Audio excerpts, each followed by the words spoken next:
Nice work, Sigbjørn. I really liked a lot of things that you did in this score. I think there are a few issues I can help you clear up in this kind of sort of period emulating approach.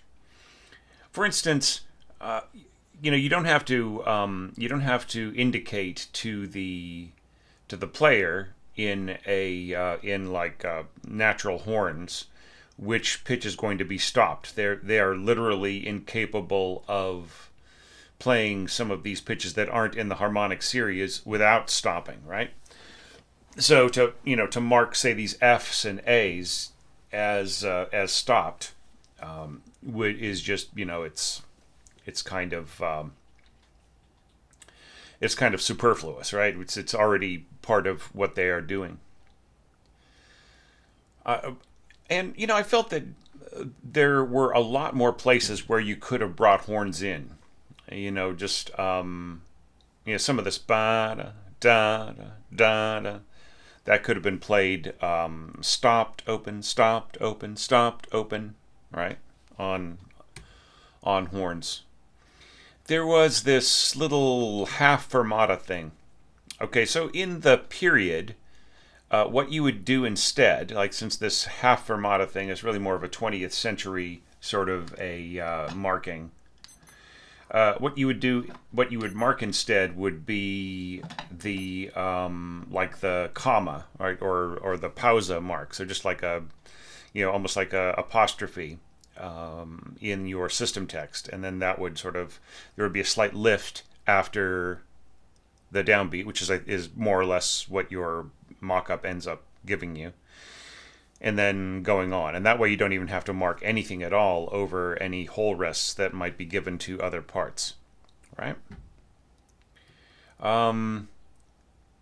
Yeah. There were a few things like a lot of times you jump to a tenor clef when you don't really need to, like these high G's, for instance. Not all that necessary, because doesn't go on for very long, and so on. And then here, like this could all be scored in bass clef with no problem. Yeah. So there are a lot of really fun things to talk about and think about in this score. So let's start at the beginning. And once again, I got so excited looking at a score that I forgot to set up my other screen. So I will just do that very quickly now. This is the beginning of a day's work for me. And it was very chilly last night. This is actually springtime for Wellington, New Zealand. And we got down to about like 3 degrees centigrade last night. So about 36, 37 degrees Fahrenheit. All right. So let's start at the beginning with the evaluation criteria of the introduction. Now, one other little thing, Sigbjørn, if you're, I hope that you will comment underneath this video, or maybe on Patreon, and just let me know, like, what. I'm thinking that this is MuseScore, and I'm wondering if if MuseScore has its own sounds, and if that is what this is right here in the clarinet. I found the sounds to be a little problematic. Like, you can hear a lot of finger noise, and it seems to me on softer dynamics, it's incredibly weak. The clarinetists that I work with, who've recorded solo things for me, and who have played certain featured lines in my orchestrations over the decades, when they play soft, they keep a certain consistency of timbre, right? But I'm hearing the mock-up play this, and I'm just feeling a lot of dropouts and a lot of just, it almost sounds like a clarinet player who's extremely uncertain about what they're doing. Do you know what I mean? And there are other problems too. with the mock-up. Like for instance, when there are like sort of sudden loud parts. Like for instance, I noticed right here and right here. It was as if the notes that started loud were like a very clumsy, um, like a very clumsy. Um, I'm trying to see how to describe it in modern terms. It was like kind of like clipping a piece of tape and just taping it together without thinking about any of the any of the reverb or anything. It just sort of clips. It's kind of goes. It just had this just sudden kind of almost phony attack that that just really sounded like somebody was kind of just flipping a knob up all of very very suddenly. So yeah, I think whatever you're using has got to be. It's maybe see if there's some way of using something a little bit like a little more generic. I can recommend Note Performer just as a kind of because it has a way of normalizing a lot of the levels and the balance and that was another thing I felt like orchestrally the balance of the instruments wasn't all that cohesive, right? It didn't really feel like a real orchestra or didn't have that kind of natural response. So not that I really love what they're doing with Note Performer, but I'm not using it as a substitute for live players in any way, shape, or form, nor do I recommend scoring to its parameters, but just more that I feel that it's more useful in expressing what needs to be expressed when you are dealing with people who have to have a mock-up before they will proceed further, right? Okay. All right, so now that with that is all out of the way, let's talk about this opening here. Adue bassoons, you get a very, very thick sound here along with the cellos and so on. It's not going to be as soft and subtle as if, say, you had just like a single bassoon doubling the cellos, but it doesn't really matter either way, just as long as the bassoons are soft enough to blend in. We're starting off here with a transcription of the of that intro onto the horns and a clarinet. And as far as it goes, I really like the slurring that you've got here. I like that you wrote out the turn, and everything seems to be going pretty well. I don't know if you need to drop out this sounding G here, right? That you're taking much too literally the fact that there is only an eighth note scored in that staff on this note. However, if you listen to how pianists perform this is what I really, really wanted people to really listen to, like the duration of notes and how they are performed, and how pianists have worked out a lot of the different phrasing and the different balance and so on, and contrasts of dynamics and so on. So in this case, a very simple thing that the pianist just keeps their thumb sitting down on the lower note while they finish the little kind of ornament on top. So da da da da dum while this holds down, right? So I would say don't let go. Just have this be just like this, a quarter note with a fermata on the C. Okay, so all that said, imagining that this were actually performed by real musicians, I would say that this is a good start, right? It's I feel it's nice and strong. One little comment here about style. If you're going to use Roman numerals in your in your technique text to denote the different people playing, then you should use Roman numerals here, right? So if you're using Arabic numerals like 2 flutes, 2 oboes, and so on, this should be number 1 Arabic numeral, right? Not Roman numeral. By the same token, if you really, really like Roman numerals, if you're kind of old school, then you should say clarinets I ampersand II in A, right? So, in other words, this is what I mean. I can't. Sorry, I thought I was in Sibelius for a second, but I think you understand what I'm saying. So yeah, so I think you have a mixture of different approaches here. So yeah, so just I would say the today Arabic numerals are the way to go. Roman numerals are kind of they're kind of passe. Another thing you might have done is indicate where there is divisi and non-divisi. Here, I would say that non-divisi in the first violins is very, very easy. All the player has to do is just play the open D and then add a C sharp on the A string, right?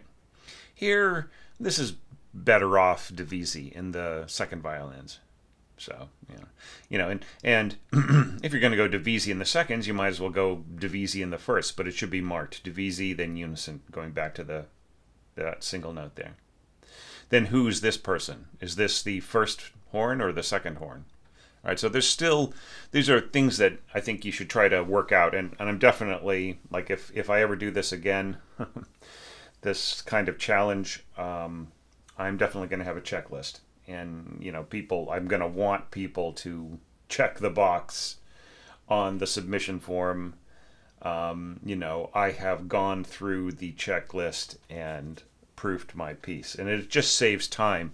The more time I spend talking about these little questions of style and in score preparation and everything else, then the less time I have to talk about the orchestration, right? So it's better for you. Now here, I think if you have going on, I'm getting ahead of myself. Excuse me. So I think this is a good intro. Okay, I think it sets the mood effectively. All right. So going on to melody, starting with elegance. So I think the general shape that you've got here is elegant, and I think you do have a natural flow going on here. It reminds me a bit of what I did, and I like the little offbeats here and everything else. So good work as far as that is concerned. However, I have a little bit of a problem with the way that you have your slurring set up here. Whenever you have this kind of uneven slurring, what it really means is that this is going to be an up bow, this is going to be a down bow, and the down bow is going to have to be a little faster in order to catch up with a longer up bow needed here, right? Now here, this makes a little bit more sense. You have a shorter down bow and a longer up bow that helps to cover the length of the crescendo, right? Maybe that is what you intended, or maybe you just weren't even thinking about it and you wanted to imitate what you did before. Okay, but either way, there's no reason why you couldn't just divide your bows up as evenly as possible, right? Just down, up, right? Down, up. So rather than having like just a very quick down and then a long up bow, right? It would be better just to, just do what you're doing here, right? You have nice even up bows and down bows in your violas, and there's no reason why you shouldn't emulate that too in your your first and second violins and the cello in here and so on and so forth. And and the same thing for your winds. This could just all be one long slur in your clarinets and in your bassoons too. This just seems really fussy. This ta ta ta, you know what I mean? It's better just to go ta ta. You know what I mean? It's just, and this ta ta, just slur the whole bar, right? There's no need for this da ta. Just let it flow. Let it be more natural. So with that, like the way that you've got the structure here, throwing in the clarinets here, I feel that that's all, it's just very beautifully done. Natural transition to octaves, you have absolutely done it. And I really love the way that the cellos are being used here and the violas are playing offbeats with the double basses. It's just so nice. I think that works very, very nice, and it doesn't overdo things. And these pitches are also available on the C basso horns as open Gs too. And they're probably, like, if you wanted to keep them soft and more subtle, then they're much easier on the C basso horns. Okay. At least these low Gs, or these low sounding Gs. Okay, now, um, so, do you expand without clogging up? Yes. All right, so that takes care of that. Now, here, I do not understand why so many people are leaving out leggermente on the 16th notes. Right? I mean, I think Beethoven had a really good reason for saying leggermente here. It's more than just it's more than just saying, hey, I have a bunch of very nimble 16th notes. That's obvious. Anybody can see that just by looking at those parts. What he's saying is, even more so, he wants an elevated sense of nimbleness and deftness, right? And that will cause the player to play with a certain attitude. Now, you take away the leggermente marking there, and that's what you get. You get the lack of that kind of intensity, right? Now here you're indicating mezzo staccato very very fast. I would say just try to avoid that. It's better just to. It's just I would say there is very little difference between that at this tempo and just not having any articulation, right? Ta ta ta ta ta. Because like how fast can the player really go ta ta ta ta? It just doesn't really. So staccato will give you ta ta ta ta ta. And if you take it away, you get more of a mezzo effect. Da da da da da. So just leave out the staccato and the slur mark, and then you get the same effect, right? I like the slurring here. Da da. And then the answer in clarinet. Da da. Yeah, and this is okay. First clarinet on the solo, second clarinet on this little core part right here. All right. Well, we'll talk about this in a second. But my evaluation criteria for this, you have beautifully, checked the boxes. Do you contrast with the theme?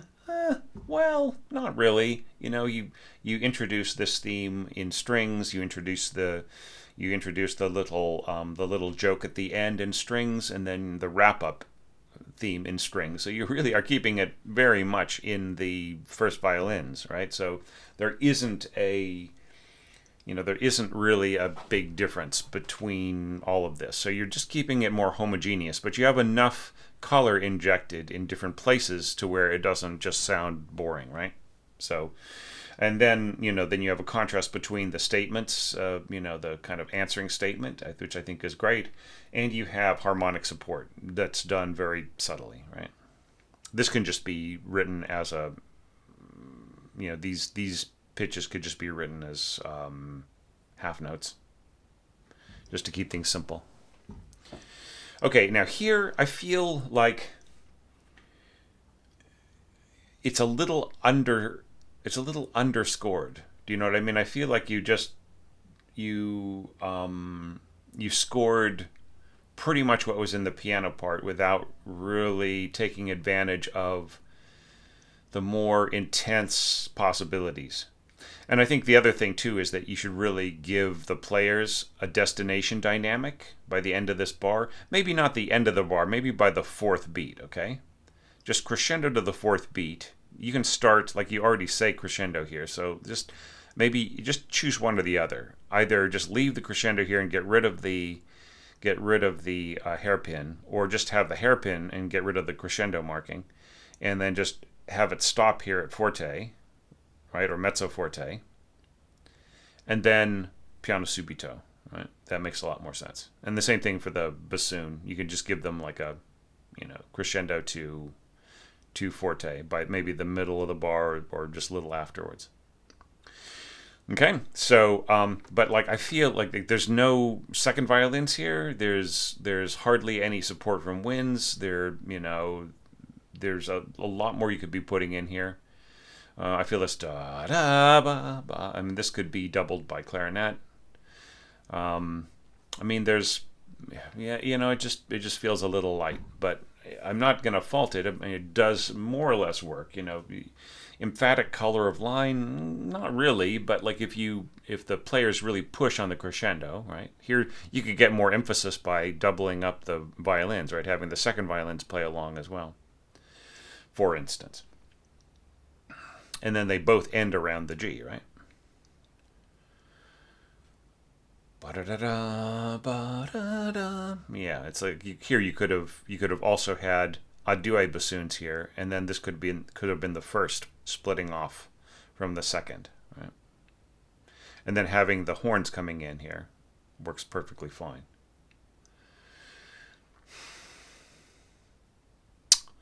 Yeah, I almost wonder if the C basso horns could have played a role here. Yeah, or maybe the bassoons could have. At least you could have had one of your bassoons double the cellos, just so that there's more consistency of timbre here, right? So you've got this second violin part here, and the G horns and so on, and then this is the sort of the da da da da da da da da da. So this is the D in the middle, right? Yeah, so I just think you could have added a little bit more here, even though you're going to more of a string sound with just a little horn.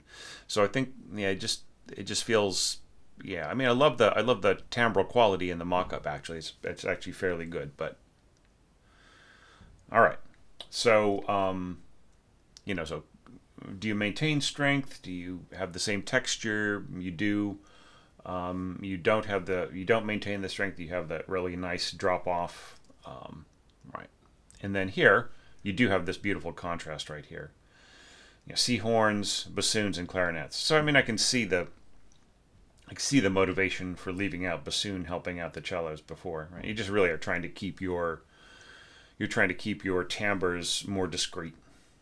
Right, and then cellos, right, bassoons, and so on, and then this lovely wind chorale above. Da da dum bum bum. More of a tutti here, and the pizzicato in the lower strings. Yeah, that's not very nicely done, and then just ending on this beautiful bright chord here. I think if you have this A right here repeated, that should be in the violas, right? The violas need something to do here. There's just a big gap here in the middle, even with pizzicato, like the difference between the arco above and the pizzicato below. I think that you just need that A in there. All right, and then the B, right? So A B, right? And that is much better for the strings working together with the winds here. Okay, so now we're getting to the B section. Da da da da dum ba dum dee dum ba dum bum. So if you're going to write this out, keep in mind that it's a turn over a trillo, right? So there are two shakes. Da da da dum. Right. So the trillo is before the turn. At least that's the way I was taught.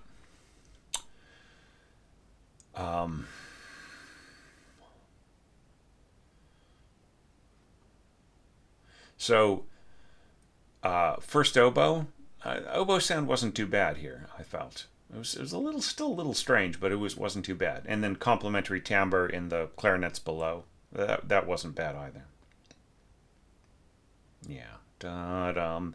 So look, that's a tie, right? So I think that this needs to be, in order to be comprehensible to the conductor at a glance, really the second voice should be, the first voice should be stems up and the second voice should be stems down, right? Just to, you could just do it all the way through from here, just to, for this little section here to be much more comprehensible, and then just going to first here.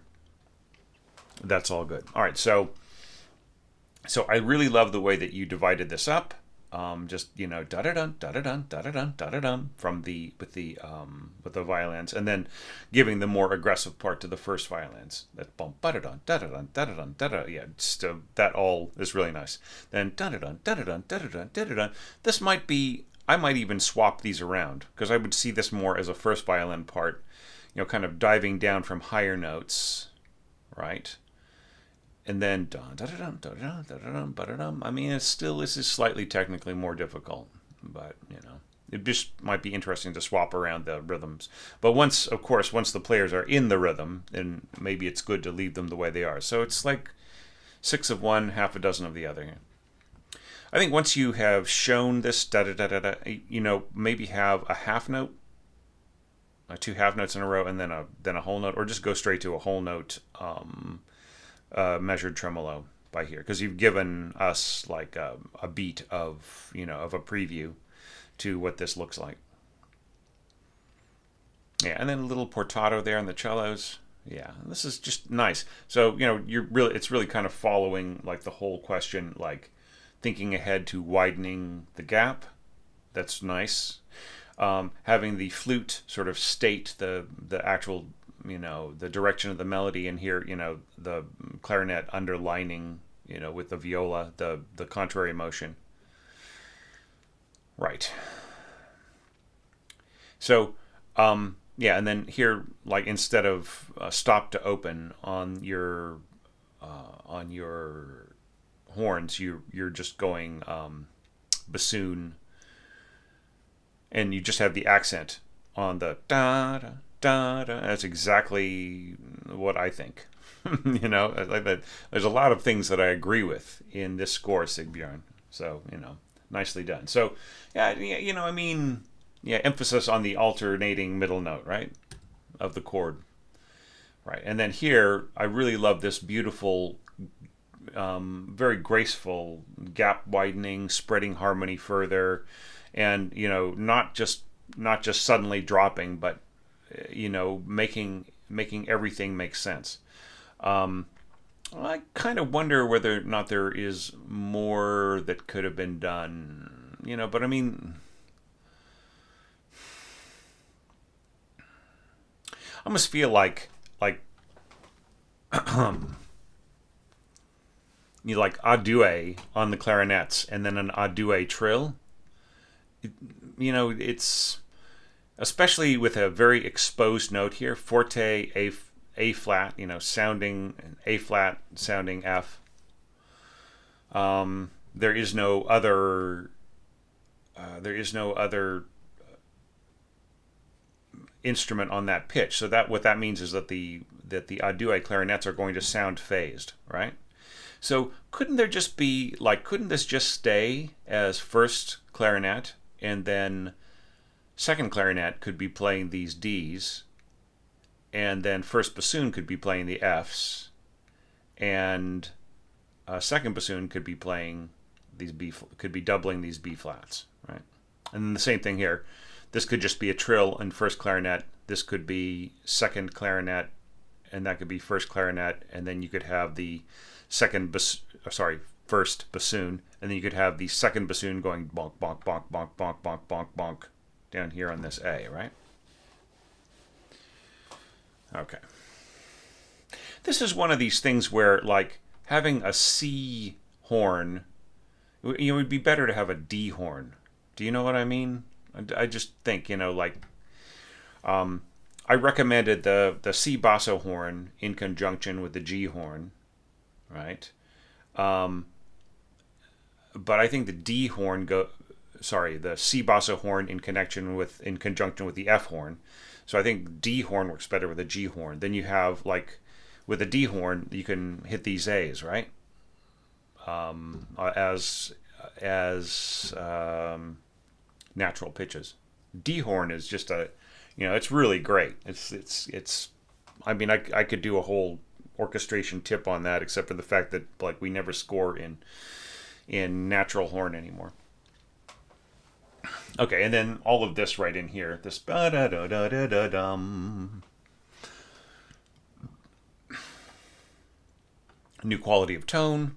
Really kind of more of a callback to the beginning. Once again, like every one of your statements of the main themes is always in string. So you might want to think, I mean, you do freshen things up by having a contrasting color, right? So clarinets and bassoons and so on. So just think if there are ways of introducing it. But all of this scoring is perfectly fine. Yeah. And then this is da da dum. Pretty nice, actually.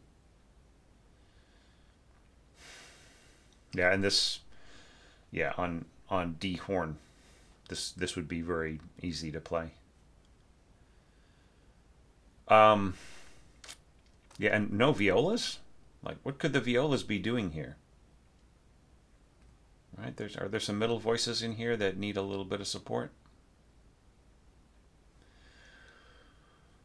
And then this is really lovely. Da da da da da da da da da da. Yeah, I think that works great. Da da da. It's really really nice just to have, yeah, to be contrasting the different voices, and then just sort of relaxing back down to the violins, which sort of scoot their way down, and then these little dun dun dun in the winds. That all works great. Okay, one problem I have is I just didn't feel that this was all that natural, having the double basses, double the cellos from below. It just felt like almost like, like scrubbing, like to get this level of beautiful smoothness and legato and speed and everything like that from your basses. It is possible, but you just really need a first-rate orchestra, at this tempo, I'd say, to make it sound very beautiful and clean and in sync with the cello. So, what if you just left it out? Then you don't have to worry about the sudden stopping here, right? Of the, just like the just dead stop here, which is so obvious, right? If you just leave it in the cellos, I think it works out great. And then this repeat here, back to the beginning, just feels perfectly fine. All right, so let's jump ahead now and see how all this contrasts with our E section, right? In fact, let's actually jump back to the A section. So da da da da da da da. So we've got this whole thing. Remember, we got the violas and we got the portato second violins and so on, and the clarinets emerging out, doubling and so on, and then the violins going to, trading off to the bassoons and then the clarinets and so on, and then just the strings wrapping up that first idea. So that's how A was scored. Okay, so if we look here, we have something similar, but it's not exactly the same. What I would say here is that, sort of strangely enough, it just really, it almost feels like you didn't do a lot of work on the, on the handoff to the bass support. It just feels a little empty down here, but that's okay. And there's a little bit. Yeah, it just feels a little light here in the texture. But I mean, I think keeping it subtle is fine. Then here we've got a duet oboes and a duet clarinets. So just be really, really clear on the fact that you'll get an incredibly intense tone here with the with both clarinets doubling the violins, and you get an incredibly warm sound with both oboes doubling the first violins. Right, so it just the intensity of sound here is going to be more even than you might think. Yeah. Then here, like you could just go, like here you're starting to bring in the C horns playing the G's, and of course you just like before, this could have just been two G horns, is the way you scored it at the beginning. Yeah. Right. I mean, some of this works pretty good on C horn. Okay, and then I really like the increased role of the bassoon in here, and so you sort of do build on the opening material. This is more timbrally intense. I mean, I can see why you're going a duet here, because you're making the bassoons more active and you're adding more horn. So I mean, it does make sense in a way.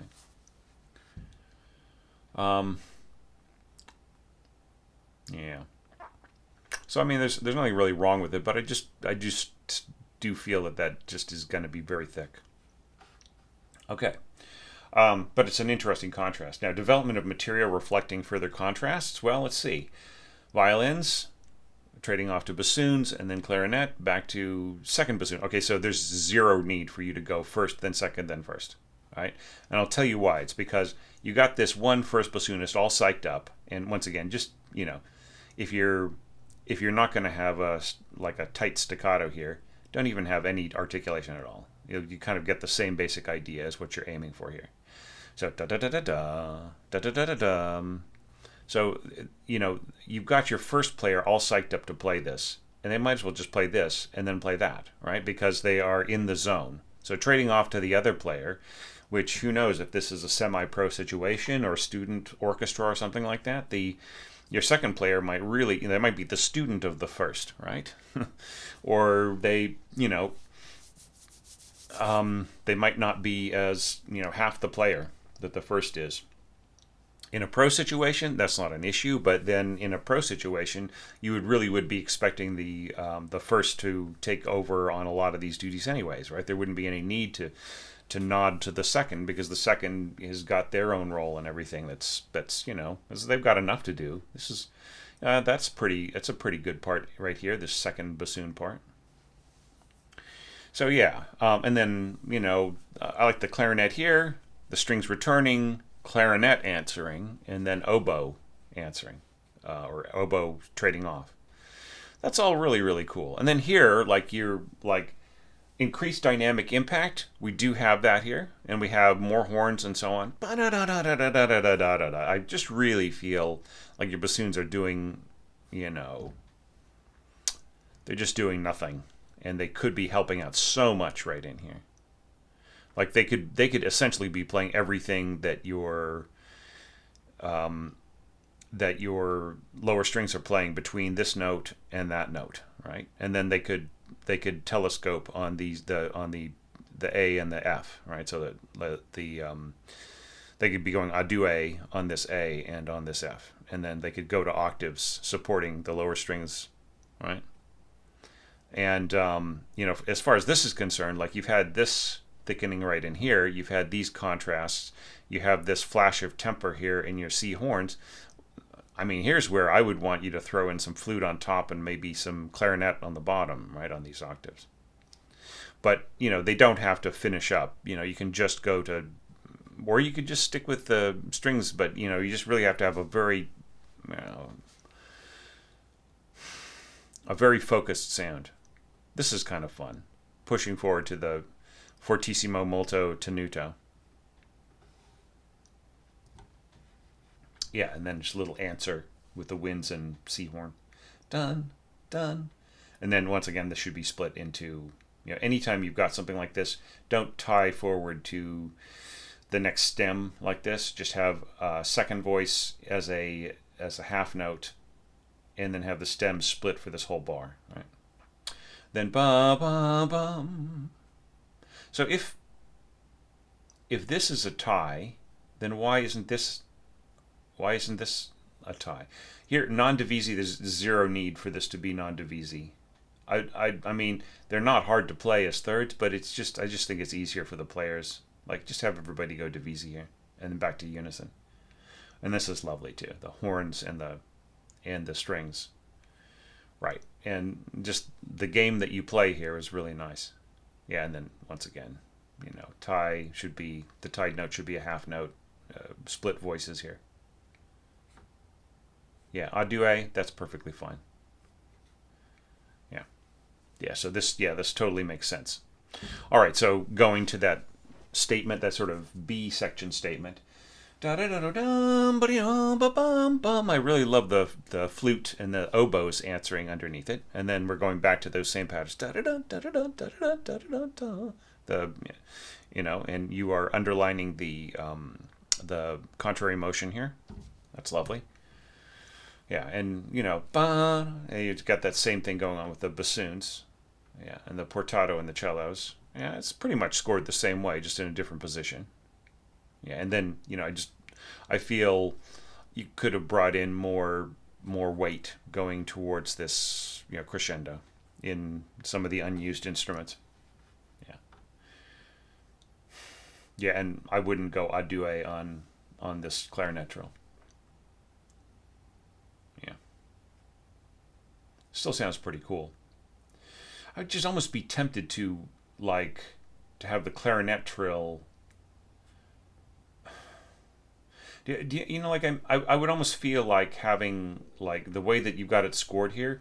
I would want the violas divisi, doing with one of the trills doubling the bassoons and the other trill, the trill on top, doubling the clarinet, just a single clarinet, and then the flute and the oboe can just fend for themselves. Yeah, and then this is lovely right in here. Okay, now going on to the that sort of C section. This is lovely. Oboe and then clarinet supporting with the flute, and then just answering in your upper strings. Da da da da da da da da. Then horns and strings, right? Ending with a little bit of flute and bassoon alongside. That's very, very cool. It was a little strange. Yeah, the way that you've got this.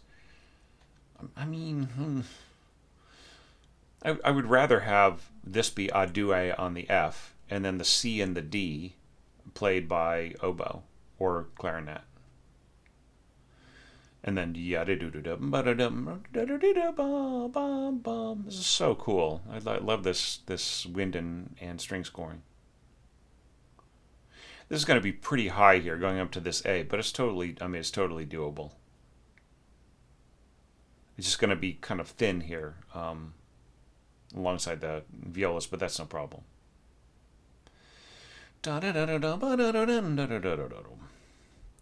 Divisi. I feel that you could have gone to octaves here in your first violins and had this top line here doubled by the top first violins. Because the way that it is right now, the first violins are going to swallow a bit of this top line anyways. So you might as well just double it, and then you get the mixed tone on top, which I feel is stronger than the radiant tone in this. The radiant tone where the first violins absorb the flute an octave higher. I feel like that's weaker because of the role of the second flute right in here, which is great, by the way. But yeah, and then strings answer, yeah, and this is all very nicely done. I would almost feel like, well, I mean, this is all. I mean, it's all perfectly fine. This I don't like this this slurring scheme that you've got here, and I think you did it the first time. So let's just jump back because it's that same thing. And then, sorry. Yeah, the same thing here. Yeah, so don't do that. Just slur by the beam group, my friend. Da da da. The players can handle it. Just because it's a jump up of a sixth and so on, I mean they can handle it. Yeah, just make it even. It's just so much, and it's just so much easier for the dovetailing to work too. Yeah, and then a little touch of bassoon here. All right, and then once again, I don't feel the double bass works all that well here. It's not quite as bad as the first time because of where it ends here, like kind of on the downbeat, and then with the music starting to get very, very intense. Yeah. Da da da da da da da da ba ba ba bum bum bum bum bum. That's nice. Could the first violins be doubling the oboe right in here? Okay. And then yeah, and this is beautiful and sunny right in here. And I like the handoff to the bassoons. A duet here, that's perfectly fine. Yeah, and then you just have this big slashing chord. Da da da da da da da da da da da da da da da da bum. Interesting, yeah, the repeat starting from there. Okay, all right, so that's E contrasting with A, B, and C. Now let's go back to the development section at D. All right. All right. So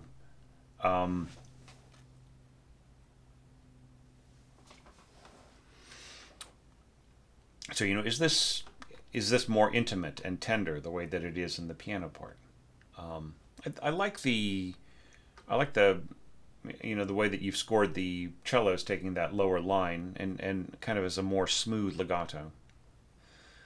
Da da, and then the trade off to the oboe. Da da da da, bum bum. Yeah, this is just really nice and subtle. Yeah, second clarinet here. Right. And taking more of a role. Yeah, that's lovely. And then we got this right. Okay, now here you have piano crescendo, and then we have this, bum bum bum bum bum bum. Couldn't this like did you listen to how the pianist played this? Like he kind of played this mezzo forte crescendo, right? So it just kind of it sets up this part right in here. So it just that way this little fragment isn't wasted. I feel right. So try that out. Give it a louder dynamic or more of a crescendo and see how that connects together. Bum, bum, bum, bum, bum, bum. I don't know if you need a duet here. I mean, you'll get a more trumpet-like sound from your oboes, and you'll get a very kind of breathy sound from your flutes. Yeah. Yeah, and then da da da da da da da da da da da da da da da. Yeah. Bum bum bum. Da da dum. Yeah, and I like the trading off clarinets to bassoons to oboes to viola and cello and so on. I like the little conversation. Yeah, and then this little thing right in here. That's so cute. Yep. This is really, really great timbral development. Yeah, and it keeps the interest going. Yeah. Viola's coming in. I almost feel like you could have had a little bit of support here, maybe clarinet, right? And then you have the contrasting voice, the oboe, and then you drop the flute in on top of that as things go down and so on.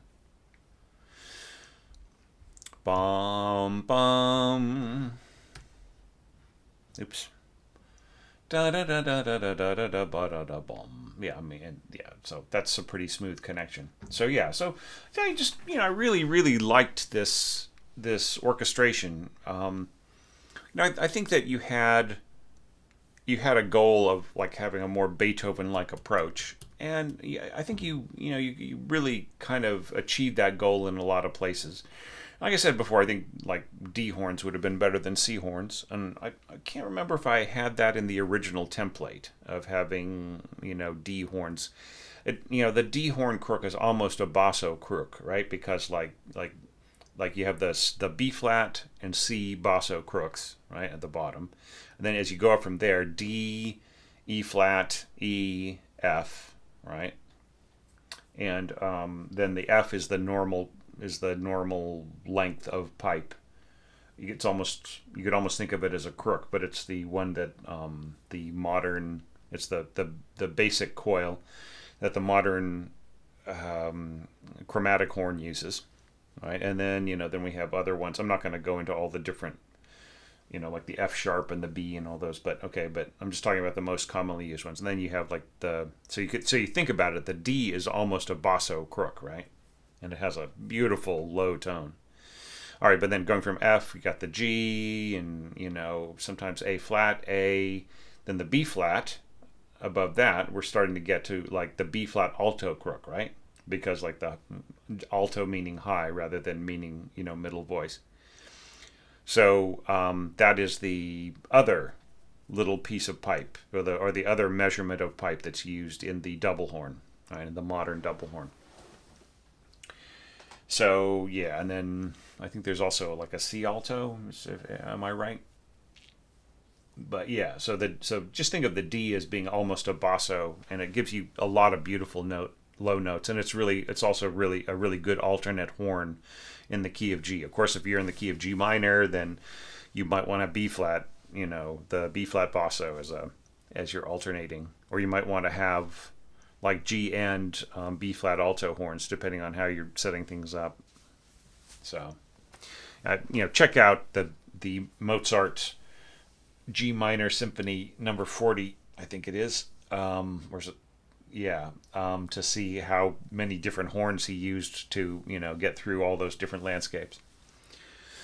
Okay, so sorry about that huge sidetrack, but I really like this Sigbjørn, and I really enjoyed it. I think that a lot of it's very spot on, and if anything, I just felt that it's a little light-handed in places. You know, I think you could have explored a little bit more wind texture in places, a little bit, maybe worked out a little bit more which open pitches were available in certain places in your horns, and maybe where could bassoons play more of a role, like maybe right here, and so on, right? Maybe thickening the tone here, and showing a destination dynamic before you go to piano subito, just so that the players have a sort of a reference. But other than all those like little piddly things, it's pretty good. And I really enjoyed it a lot. I think it has a lovely, like the mock-up. Despite the fact that I felt a little annoyed at the clarinet sound, I felt that the mock-up had some very cool aspects to it, and yeah, just nice. So like this kind of goes into the kind of the more period influenced kind of category. But yeah, there is still some stuff to it. There's a little touch of modernist aesthetic here and there that I thought was also interesting. So really nice. It's really giving me a lot to think about. So thank you so much for submitting this a couple years ago, and for being so patient with me as I took the time that I needed to get healthy enough to come back to this. So yeah, so thanks for all of that, and thanks everybody out there for viewing. Now you guys know what to do, right?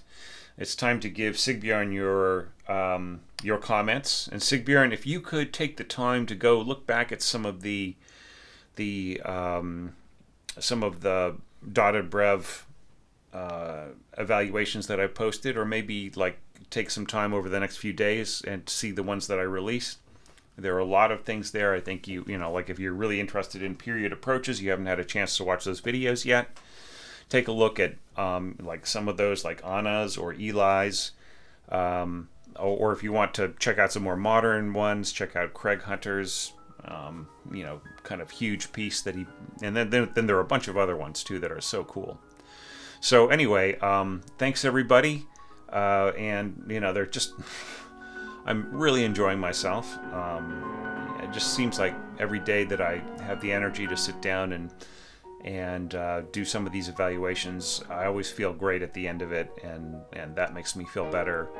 It's all part of my quest of healing right now, and that's helping a lot. So thanks all.